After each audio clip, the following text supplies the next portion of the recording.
안녕하세요. 1월 29일 목요일 아침입니다. 오늘도 가정에서 함께하는 새벽기도 나오신 여러분들을 예수님의 존귀하신 이름으로 축복하고 환영합니다.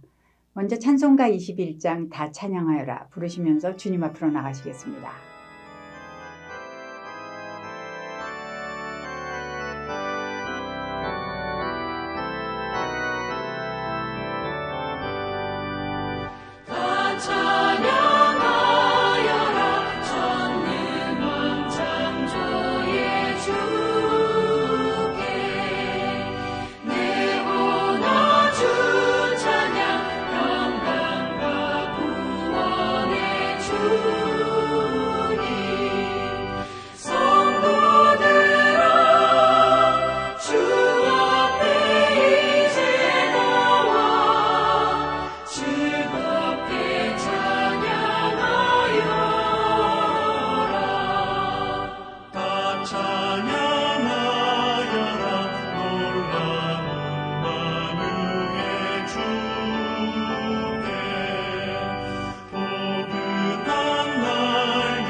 함께 기도하실 때 이 세상에는 아직도 우리가 생각하는 것보다 훨씬 많은 그리스도인들이 부당하게 핍박당하고 박해받고 있습니다. 그분들을 위해서 함께 기도하기를 원합니다. 사랑하는 아버지 하나님, 은혜를 감사를 드립니다. 오늘 아침에도 우리가 주님을 생각하며 주님께 예배하며 주님께 기도하며 하루를 시작할 수 있도록 은혜 내려주셔서 고맙습니다. 이날 하루도 하나님의 것이며 저희들이 하나님과 함께 동행하며 복되게 하루를 살 것을 기대하며 주님 앞에 나왔습니다. 그러나 아버지 하나님, 지금 저희들이 함께 기도를 드립니다. 이 세상에는 이렇게 편안하게 마음껏 예배하며 기도할 수 없는 많은 그런 나라들이 있고 그런 백성들이 있습니다. 그리스도인들을 부당하게 박해하는가 하면 탄압하는 그 나라들의 그 정권, 그 위정자들을 주님께서 긍휼히 여기시고 아버지 하나님, 그 정권들의 하나님의 통치가 이루어지는 역사가 일어나게 하여 주시고 아버지 하나님, 그 어려운 가운데서도 믿음을 지키고 있는 그 모든 그리스도인들을 주님께서 품어주시고 안전하게 보살펴 주시고 하나님, 어려운 가운데서도 그 믿음을 잃지 않고 견고하게 잘 지킬 수 있도록 하나님 도와주시기를 간절히 소원합니다. 우리가 편안하게 예배할 때 그렇게 힘든 분들이 계시다는 것을 저희들이 잊지 않고 기억하며 함께 기도할 수 있도록 아버지 하나님, 저희의 눈을 열어주시고 저희의 기도 문을 열어주시기를 간절히 소원합니다. 하나님, 오늘도 부족한 자가 하나님의 말씀을 들고 섰사오니 오직 하나님의 말씀만 잘 대언할 수 있도록 하나님 성령님께서 인도하여 주시옵소서. 전하는 자와 듣는 자가 모두 겸손한 마음으로 하나님만 의지할 수 있도록 도와주옵소서. 감사하고 예수님 이름으로 기도드립니다. 아멘. 오늘 하나님께서 저희들에게 주신 말씀은 마가복음입니다. 마가복음 1장 1절에서 11절까지 제가 봉독해서 올려드리겠습니다. 하나님의 아들 예수 그리스도의 복음의 시작이라. 선지자 이사야의 글에 보라, 내가 내 사자를 내 앞에 보내노니 그가 너의 길을 준비하리라. 광야에 외치는 자의 소리가 있어 이르되 너희는 주의 길을 준비하라. 그의 오실 길을 곧게 하라. 기록된 것과 같이 세례 요한이 광야에 이르러 죄사함을 받게 하는 회개의 세례를 전파하니 온 유대 지방과 예루살렘 사람이 다 나아가 자기 죄를 자복하고 요단강에서 그에게 세례를 받더라. 요한은 낙타털 옷을 입고 허리에 가죽띠를 띠고 메뚜기와 석청을 먹더라. 그가 전파하여 이르되 나보다 능력 많으신 이가 내 뒤에 오시나니 나는 굽혀 그의 신발끈을 풀기도 감당하지 못하겠노라. 나는 너희에게 물로 세례를 베풀었거니와 그는 너희에게 성령으로 세례를 베푸시리라. 그때 예수께서 갈릴리 나사렛으로부터 와서 요단강에서 요한에게 세례를 받으시고 곧 물에서 올라오실새 하늘이 갈라짐과 성령이 비둘기같이 자기에게 내려오심을 보시더니 하늘로부터 소리가 나기를 너는 내 사랑하는 아들이라 내가 너를 기뻐하노라 하시니라. 아멘. 오늘부터 저희는 마가복음을 함께 큐티합니다. 마가복음은 복음서 중에 가장 짧은 책이고 복음서 중에 가장 먼저 쓰여졌다고 인정되는 책입니다. 저자인 마가는 요한 마가라고도 불리우는데요. 사도행전 13장에 나오는 바나바의 조카인 마가와 동일 인물로 우리가 보고 있습니다. 마가는 바울과 바나바가 1차 선교여행을 갈 때 함께 갔었지만 중간에 혼자 돌아오게 되죠. 그래서 바울과 바나바가 2차 선교여행을 갈 때 바나바는 다시 마가를 데리고 가자 하고 바울은 그렇게 중도에 자기네들을 떠나버렸던 자를 데리고 갈 수 없다. 그렇게 얘기해서 크게 다투고 결국 바울과 바나바가 갈라지게 된 결정적인 원인을 제공했던 그런 인물입니다. 이 마가에 대해서 2세기 초 히에라폴리스의 주교였던 파피아스는 그가 베드로의 통역관이었다 이렇게 소개하고 있습니다. 그렇게 젊을 때는 실수가 있었던 마가였지만 마지막에는 바울에게 그는 내게 유익한 자다라는 평가를 받게 되었습니다. 그리고 베드로에게서는 나의 아들 마가라는 이름까지 얻게 되었죠. 한 사람을 포기하지 않고 끝까지 붙들었던 바나바의 열매라는 그런 생각이 듭니다. 마가복음은 60년대 후반에 로마에서 쓰여졌다고 그렇게 추정되고 있습니다. 당시 초대교회는 매우 어려운 시간을 지나가고 있었습니다. 네로 황제는 64년에 일어난 이 로마의 화재 사건으로 시민들의 불만이 가득 차오르자 그 원인을 기독교인들에게 돌리고 누명을 씌웠습니다. 밤마다 십자가 화형으로 로마를 밝히고 원형 경기장에서 짐승에게 그리스도인이 잡아먹히기도 해서 로마 시민의 관심을 돌렸습니다. 그리스도인들은 매일 죽음과 직면하면서 고통 가운데 의심하고 흔들렸습니다. 믿음을 부인하고 생명을 보존하는 신도들이 속춘하는 이런 위기의 상황 가운데서 마가는 그들의 믿음을 굳건히 하고 끝까지 믿음을 지키게 하기 위해서 그동안 말로만 이야기로만 전해 내려오던 이 예수의 이야기를 글로 저술하게 됩니다. 그러므로 마가복음은 전반부 1장에서 8장까지는 지금 그들이 목숨까지 걸고 믿고 있는 예수, 그분은 누구신가에 대해서 초점을 맞추고 있고요. 나머지 16장까지는 그렇다면 그 예수님께서 하신 일은 무엇인가? 예수님의 고난을 매우 역동적인 필체로 마가는 써내려가고 있습니다. 마가복음은 1차적으로는 박해와 고문과 죽음 앞에 선 그 초대교회 교인들에게 믿음을 온전히 지키게 하기 위해서 쓰여졌지만 이 말씀은 그 어느 때보다도 혼란한 시대를 살아가고 있는 이 시대의 그리스도인들도 동일하게 들어야 할 말씀인 줄 믿습니다. 오늘 하나님께서 마가복음 1장을 통해서 주시는 말씀을 들어보기로 하겠습니다. 먼저 1절을 읽어보겠습니다. 하나님의 아들 예수 그리스도의 복음의 시작이라. 마가는 거두절미하고 선포합니다. 그리스도 예수는 하나님의 아들이다. 아무런 설명도 사족이 없습니다. 우리가 알다시피 복음서는 4권이죠. 어느 누구도 예수님을 책 한 권에는 도저히 담을 수 없었던 것입니다. 그 중에서 마태, 마가, 누가복음은 같은 관점에서 쓰여졌기 때문에 이렇게 반복되고 겹치는 내용이 많습니다. 그런데도 각각의 책은 저마다의 특징이 있죠. 마태는 예수님을 왕으로 오신 분으로 그려내고 있습니다. 그래서 족보가 중요하지요. 다윗의 계보로 시작하고 있습니다.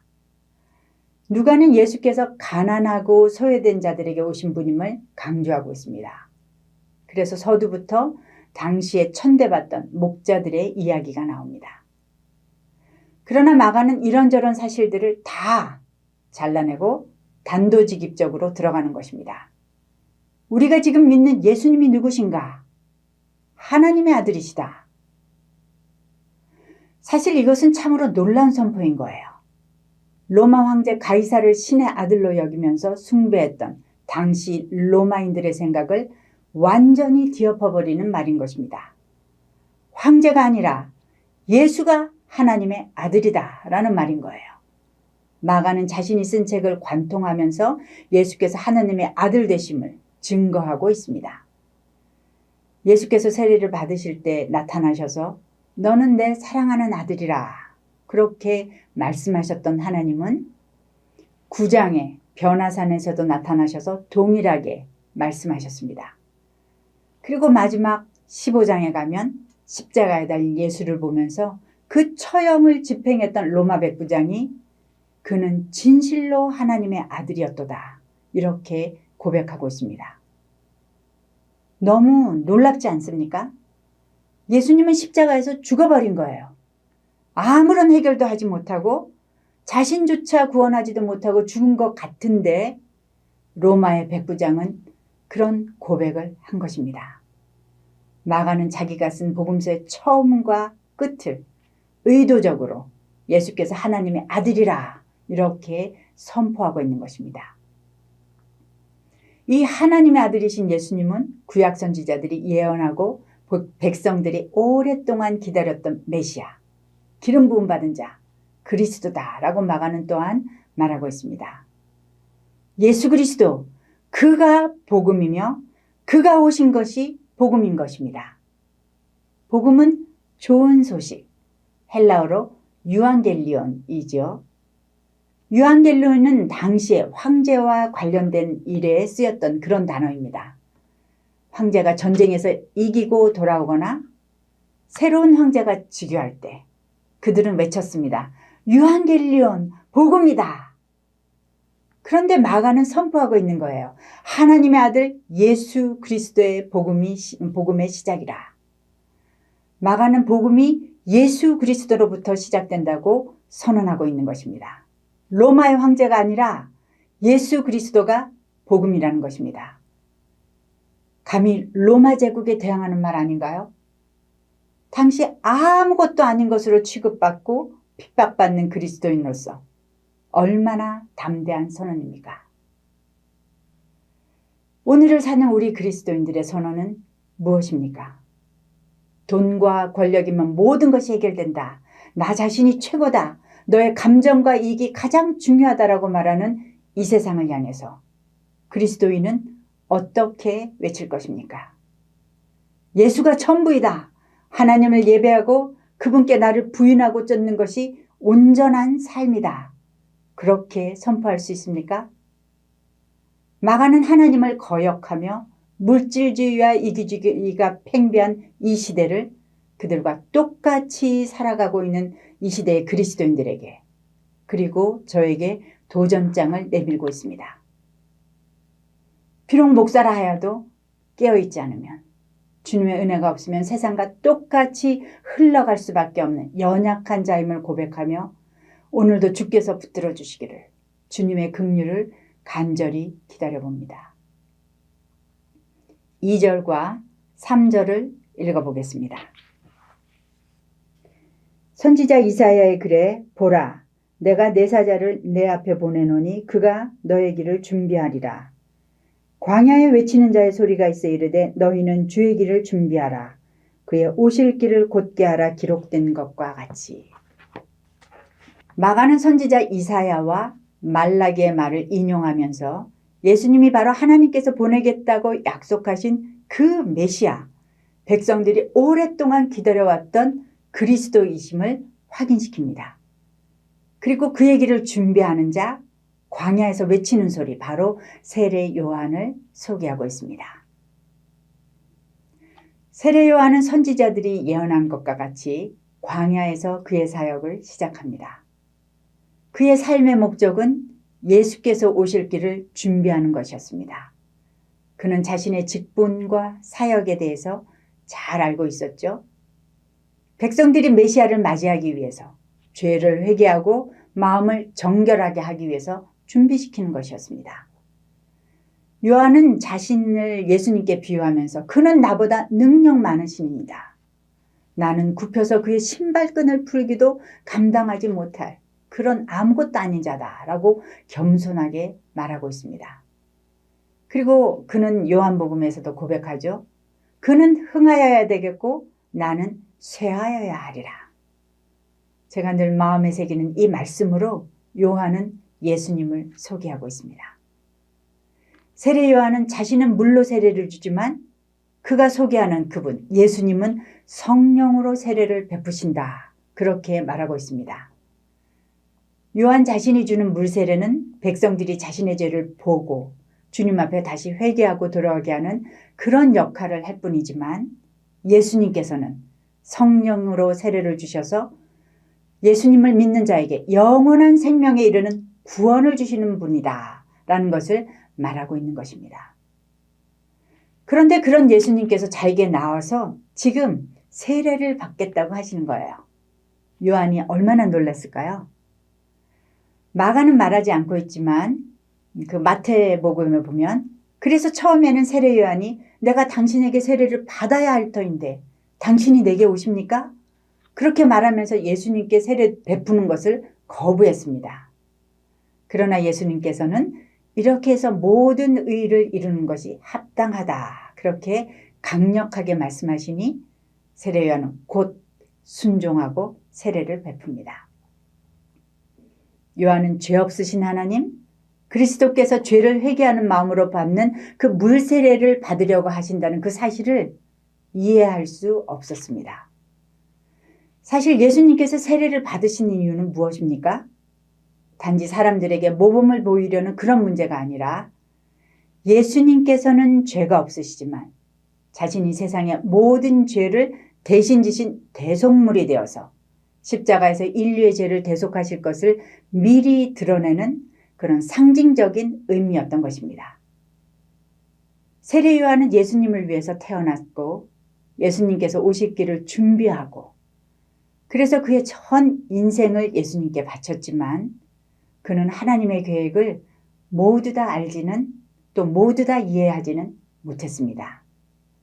나중에 그의 사역 말기에 헤롯에 의해서 옥에 갇혔을 때 그는 예수님께 자기의 제자들을 보며 물어보았죠. 오실 그이가 당신입니까? 아니면 다른 일을 기다려야 할까요? 자기가 생각했던 것과 예수님이 너무 다르기 때문에 예수님의 사역에 대해서 완전하게 이해하지 못했음을 우리가 발견할 수 있는 것입니다. 그러나 이런 세례 요한에 대해서 예수님은 그는 여인이 낳은 자 중에 가장 큰 자다. 요한보다 큰 자가 없다고 그렇게 말씀하셨습니다. 우리는 종종 생각하죠. 우리가 다 잘 이해하고 깨달아야 주님을 따라갈 수 있다.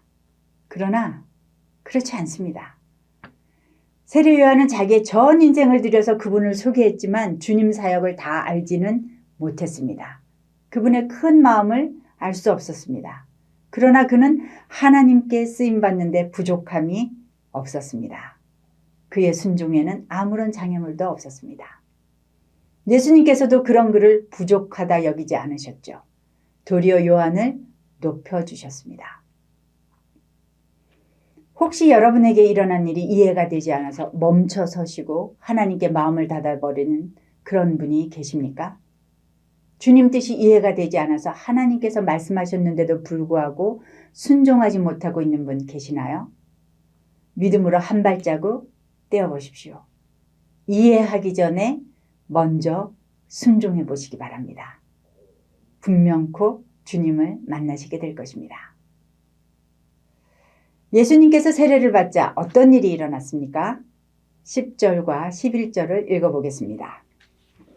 곧 물에서 올라오실새 하늘이 갈라짐과 성령이 비둘기같이 자기에게 내려오심을 보시더니 하늘로부터 소리가 나기를 너는 내 사랑하는 아들이라 내가 너를 기뻐하노라 하시니라. 회개의 물세례는 이전에 나는 죽고 새로운 생명으로 산다는 죽음과 부활을 나타내죠. 예수님의 그 대속의 사역을 상징하는 이 세례가 얼마나 하나님의 마음을 기쁘시게 해드렸든지 이때 하늘이 열리고 성령께서 비둘기같이 임하는 그런 역사가 일어났습니다. 삼위일체 하나님께서 동시에 임재하신 너무나 감동적인 장면인 것입니다. 예수님의 하나님 되심과 그분이 이제 이 땅에서 하실 그 구원 사역을 인증하는 이 장면은 너무나 중요해서 모든 복음서 기자들이 다 기록하고 있습니다. 마가는 오늘 본문을 통해서 말하고 있죠.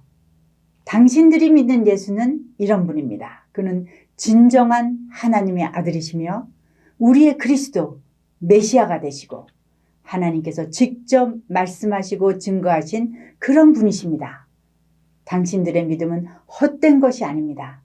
어렵더라도 믿음을 견고하게 지키십시오. 하나님께서는 오늘 우리에게도 말씀하고 계십니다. 너는 내 사랑하는 아들이고 너는 나의 사랑하는 딸이다. 내가 너를 기뻐한다.